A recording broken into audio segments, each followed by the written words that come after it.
എല്ലാവർക്കും നമസ്കാരം. ഞാൻ സരിതാ മഹേശ്വരൻ. ഇന്ന് ശ്രീകൃഷ്ണവിലാസ മഹാകാവ്യത്തിന്റെ 5-ാമത്തെ സർഗത്തിലെ 63-ഉം 64-ഉം ശ്ലോകങ്ങളാണ് നമ്മൾ പഠിക്കാൻ പോണത്. 63-ാമത്തെ ശ്ലോകത്തിൽ ഇന്ദ്രവജ്രവൃത്തവും 64-ാമത്തേതില് ഉപജാതി വൃത്തവുമാണുള്ളത്. നമുക്ക് ആദ്യം 63-ാമത്തെ ശ്ലോകം ചൊല്ലി നോക്കാം. ഉത്തിഷ്ഠ ജൈവാതൃകമുഞ്ച ശയ്യാം വൈഭാതികം കർമ്മ വിധേഹി സർവം യേഷാം ത്വദാലോകന സസ്പൃഹാണാം സംഭാവയത്വം സുഹൃദാം കുലാനി. പദച്ഛേദം വളരെ കുറച്ചേ ഉള്ളൂ, എന്നാലും നോക്കാം.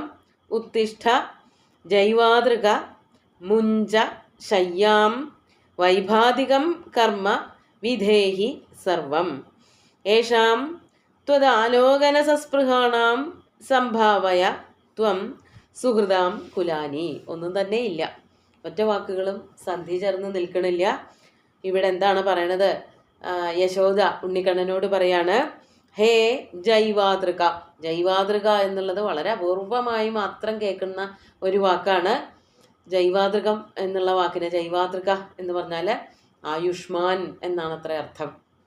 അമരകോശത്തിലെ ഒരു പ്രയോഗം, അമരകോശത്തിലെ അർത്ഥം പറയണത് ഇങ്ങനെയാണ്: ജൈവാതൃകസ്യാദ് ആയുഷ്മൻ ഇത്യമര എന്ന് വ്യാഖ്യാനത്തിൽ പറഞ്ഞിട്ടുണ്ട്. അപ്പോൾ ജൈവാതൃക പദത്തിന് ആയുഷ്മാൻ എന്നർത്ഥം, ആയുസ് ധാരാളമുള്ളവൻ. അതായത് അങ്ങനെയാണ് സാധാരണ വലിയ ആൾക്കാരെയൊക്കെ വിളിക്കാറുണ്ട്. ഈ രഥത്തിൽ പോകുന്ന ആൾക്കാരൊക്കെ സാരഥിമാരെപ്പോഴും രഥത്തിലിരിക്കുന്ന രാജാവിനെ ആയുഷ്മൻ എന്നാണ് വിളിക്കുക. ഇവിടെ അതുകൊണ്ടല്ല, നല്ലോണം ആയുസ്സുണ്ടാവട്ടെ എന്ന് യശോദ പ്രാർത്ഥിക്കുന്നത് കൊണ്ട് തന്നെ ആവാം അങ്ങനെ വിളിച്ചത്. എന്നിട്ട് പറയാണ്, ഉത്തിഷ്ഠ എണീക്കൂ. എങ്ങനെ? ശയ്യാം മുഞ്ച ഉത്തിഷ്ഠ, കിടക്ക വിട്ട് എണീക്കൂ. കിടക്കയിൽ തന്നെ ഇരുന്നാൽ പോരല്ലോ, വെളിച്ചായില്ലേ, ഇനി എണീറ്റ് മറ്റുള്ളവരുടെ കൂടെയൊക്കെ കൂടുക, ചെയ്യാനുള്ള കർമ്മങ്ങളൊക്കെ ചെയ്യുക. അങ്ങനെയാണ് മിടുക്കന്മാരായിട്ടുള്ള കുട്ടികളൊക്കെ ചെയ്യുക എന്ന് അമ്മമാർ കുട്ടികളെ സന്തോഷിപ്പിച്ചുകൊണ്ട് ആനന്ദിപ്പിച്ചുകൊണ്ടൊക്കെ ഉറക്കമുണർത്താറുണ്ട്. അപ്പോൾ ഇവിടെ പറയാണ് ശയ്യാം മുഞ്ച ഉത്തിഷ്ഠ. എന്നിട്ട് എന്താ ചെയ്യേണ്ടത്? വൈഭാതികം സർവം കർമ്മ വിധേഹി. വൈഭാതികം, വൈഭാതികം എന്ന് പറഞ്ഞാൽ വെളുപ്പാങ്കാലത്ത് ചെയ്യേണ്ടതായ, വിഭാതേ കർത്തവ്യം വൈഭാതികം. വിഭാതത്തിൽ, വിഭാതം എന്ന് പറഞ്ഞാൽ പ്രഭാതം തന്നെയാണ്, പ്രഭാതത്തിൽ ചെയ്യേണ്ടതായിട്ടുള്ള കർമ്മങ്ങളൊക്കെ, അതായത് കുളിക്കുക, ദേവതാർച്ചനം ചെയ്യുക, അതുപോലെ പല്ല് തേക്കുക, അങ്ങനെയൊക്കെ ഉള്ളതായിട്ടുള്ള രാവിലെ ചെയ്യുന്ന കർമ്മങ്ങൾ. സന്ധ്യാവന്ദനാദികളൊന്നും പറയാറായിട്ടില്ല. എന്തുകൊണ്ടാണെന്നുണ്ടെങ്കിൽ ചെറിയ കുട്ടിയാണ്. അതുപോലെ ഉപനയനമൊന്നും കഴിഞ്ഞിട്ടില്ല. ഉപനയനം സമാവർത്തനമൊക്കെ കഴിയുമ്പോഴാണ് സന്ധ്യാവന്ദനമൊക്കെ കുട്ടികൾ പഠിച്ചു തുടങ്ങുക. അപ്പോൾ വ്യാഖ്യാനത്തിൽ അങ്ങനെ കാണുന്നുണ്ടെങ്കിൽ അതിവിടെ കൂട്ടിച്ചേർത്ത് പറയണില്ല. രാവിലെ എണീക്കുമ്പോൾ പല്ല് തേക്കുക, കയ്യും മുഖമൊക്കെ കഴുകുക, ഈശ്വരനെ പൂജിക്കുക, കുളിക്കുക, അങ്ങനെയൊക്കെയുള്ള പ്രവൃത്തികൾ. അതാണ് വൈഭാതികം കർമ്മ, വൈഭാതികം സർവം കർമ്മ വിധേഹി. രാവിലെ ചെയ്യേണ്ടതായിട്ടുള്ള പ്രഭാത കൃത്യങ്ങളൊക്കെ നിർവഹിക്കൂ. എന്നിട്ട് അത് കഴിഞ്ഞിട്ട് ഇങ്ങനെ കിടന്നുറങ്ങിയാൽ മാത്രം പോരല്ലോ, കൂട്ടുകാരുടെ കൂടെയൊക്കെ പോണ്ടേ. അതാണ് യേഷാം ത്വദാലോകന സസ്പൃഹാണാം സുഹൃദാം കുലാനി ത്വം സംഭാവയ. എന്നിട്ട് നീ എന്തുകൂടി ചെയ്യണം? ത്വദാലോകന സസ്പൃഹാണാം, ത്വദാലോകന സസ്പൃഹന്മാർ, അതായത് നിന്നെ കാണാൻ വേണ്ടിയിട്ട് കാത്തിരിക്കുന്നവരായ, ത്വദാലോകന സസ്പൃഹന്മാർ, നിന്നെ കാണാൻ വേണ്ടിയിട്ട് അവിടെ പുറത്ത് കാത്തു നിൽക്കുന്നവരായ, സുഹൃദാം കുലാനി, സുഹൃത്തുക്കളുടെ കൂട്ടങ്ങളെ അവിടെ ചെന്നിട്ട് ത്വം സംഭാവയ, അവരെ സംഭാവനം ചെയ്യൂ. സംഭാവനം ചെയ്യാന്ന് വെച്ചാൽ അവരെ പരിഗണിക്കൂ.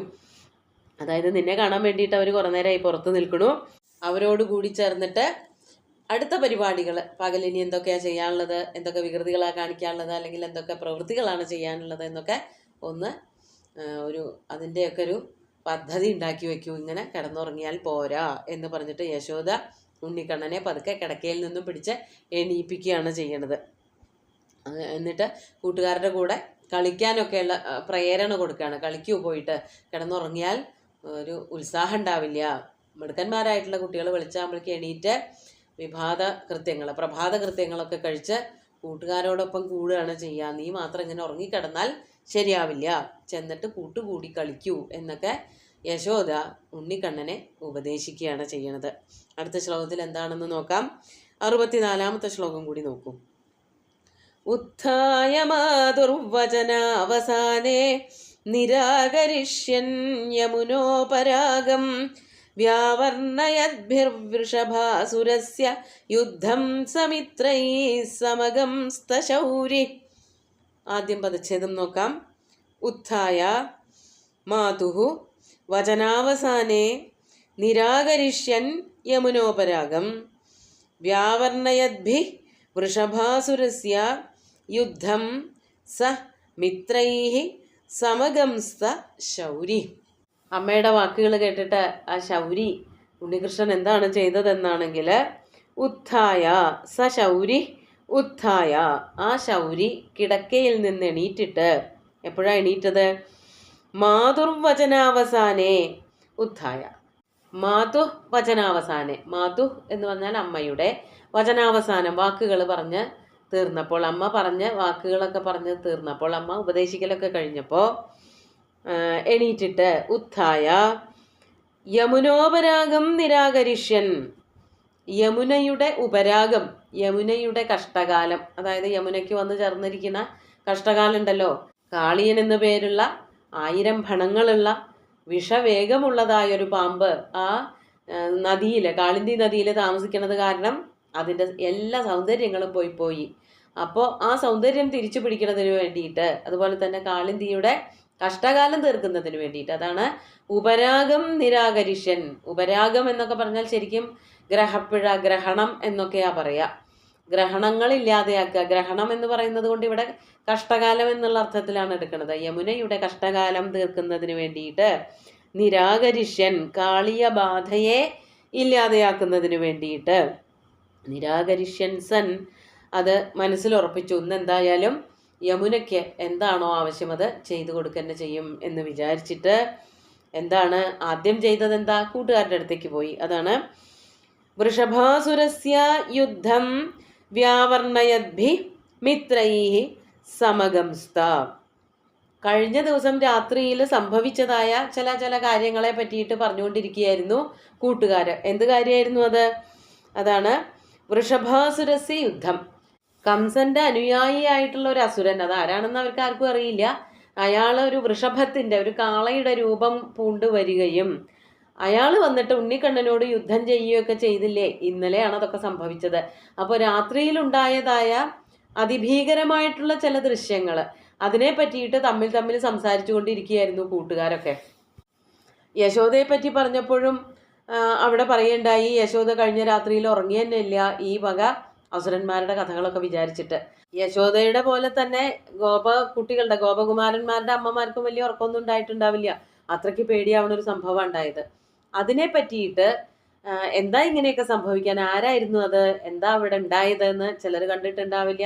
കാണാത്തവരോട് കണ്ടവർ പറഞ്ഞു കൊടുക്കുകയൊക്കെ ചെയ്യുന്ന അങ്ങനെ ഒരു കൂട്ടം കൂടി നിൽക്കുകയായിരുന്നു ഒരു ഭാഗത്ത്. ഇങ്ങനെ ഗോപകുമാരന്മാര് അവരുടെ അടുത്തേക്ക്, അതാണ് വൃഷഭാസുരസ്യ യുദ്ധം വ്യാവർണയദ്ഭി, വൃഷഭാസുരനുമായിട്ട് ഉണ്ണിക്കണ്ണൻ നടത്തിയതായ യുദ്ധം വർണ്ണിച്ചു കൊണ്ടിരിക്കുന്നവരായ മിത്രൈഹി, മിത്രങ്ങളോടുകൂടി ചേർന്ന് സമഗംസ്ത, സംഗമിച്ചു, അതായത് മിത്രങ്ങളോട് കൂടി ഇടപഴകി അവിടെ പോയി നിന്നു. അമ്മയുടെ വാക്കുകൾ കേട്ട് കിടക്കയിൽ നിന്ന് എണീറ്റ് പ്രഭാത കൃത്യങ്ങളൊക്കെ നിർവഹിച്ച വേഗം തന്നെ അവസാനിപ്പിച്ചിട്ട് എന്താണ് കൂട്ടുകാരവിടെ പറഞ്ഞുകൊണ്ടിരിക്കുന്നത് എന്നുള്ളത് അന്വേഷിക്കാൻ വേണ്ടി പോയി. അപ്പോഴാണ് അറിഞ്ഞത് കഴിഞ്ഞ ദിവസം തലേന്ന് രാത്രി സംഭവിച്ചതായിട്ടുള്ള യുദ്ധത്തിനെ പറ്റിയിട്ടൊക്കെയാണ് അവർ പറഞ്ഞുകൊണ്ടിരിക്കുന്നത്. അപ്പോൾ അയാളുടെ, അതായത് വൃഷഭാസുരൻ്റെ ആക്രമണം, ഭഗവാന്റെ പ്രത്യാക്രമണം, ആ ശൗര്യം, വീര്യം, ഇതിനെ പറ്റിയിട്ടൊക്കെ പറഞ്ഞുകൊണ്ടിരിക്കണ ഗോപന്മാരുടെ കൂടെ കൂടിച്ചേർന്നു. ഭഗവാനും അഗമംസ്ത എന്ന് പറയുമ്പോൾ അത് ഗമേർ ലുങ്ങി, അതാണ് ലുങ്ങിലെ പ്രയോഗമാണ്. ഗമധാതു അകർമ്മകമാണ്, കർമ്മമില്ലാത്തതാണ്. പോവുക അല്ലെങ്കിൽ ചേരുക, ചെല്ലുക, അവിടെ എത്തിച്ചേരുക എന്നൊക്കെയുള്ള അർത്ഥത്തിൽ പ്രയോഗിക്കുന്ന ഒരു ധാതുവാണ് ഗമധാതു. അതിൻ്റെ ആത്മനേപദ പ്രയോഗമാണ് അഗംസ്ത. അതിൽ നന്നായി കൂടിച്ചേർന്നു എന്ന് പറയുമ്പോഴാണ് അവിടെ സമ്മേളനം, അതായത് തമ്മിൽ കൂടിച്ചേർന്നു എന്ന് പറയുന്നത് കൊണ്ടാണ് സമഗംസ്ത എന്നുള്ള വാക്കും വന്നിരിക്കുന്നത്. അങ്ങനെ ശൗരി അവരോട് കൂടിച്ചേർന്ന് എന്തൊക്കെയാണ് കഴിഞ്ഞ ദിവസം സംഭവിച്ചത് എന്നുള്ളത് ഒന്നുകൂടി ഓർത്തെടുത്ത് സംഭാഷണം ചെയ്ത് കൂട്ടുകാരോട് കൂടി ഇരുന്നു. ഇനി അതിനുശേഷമാണ് യമുനാ നദിയുടെ സമീപത്തേക്ക് പോണ കാര്യങ്ങളൊക്കെ വർണ്ണിക്കണത്. നമുക്ക് 2 ശ്ലോകങ്ങളും ഒന്നുകൂടി ചൊല്ലി നോക്കാം. ഉത്തിഷ്ഠ ജൈവാതൃകമുഞ്ച ശയ്യാം വൈഭാതികം കർമ്മ വിധേഹി സർവം യേഷാം ത്വദാലോകന സസ്പൃഹാണാം സംഭാവയത്വം സുഹൃദാം കുലാനി ഉത്ഥായ മാതുർവചനാവസാനേ നിരാകരിഷ്യൻ യമുനോപരാഗം വ്യാവർണയദ്ഭിർവൃഷഭാസുരസ്യ യുദ്ധം സമിത്രൈ സമഗം സ്തശൗരി. സുന്ദരമായിട്ടുള്ള 2 ശ്ലോകങ്ങളും ഭഗവാന്റെ കാൽക്കൽ അർപ്പിച്ചുകൊണ്ട് ഗുരുവായൂരപ്പനെ സാഷ്ടാംഗം നമസ്കരിച്ചുകൊണ്ട് എല്ലാവർക്കും ശുഭദിനം നേർന്നു നിർത്തട്ടെ. നന്ദി.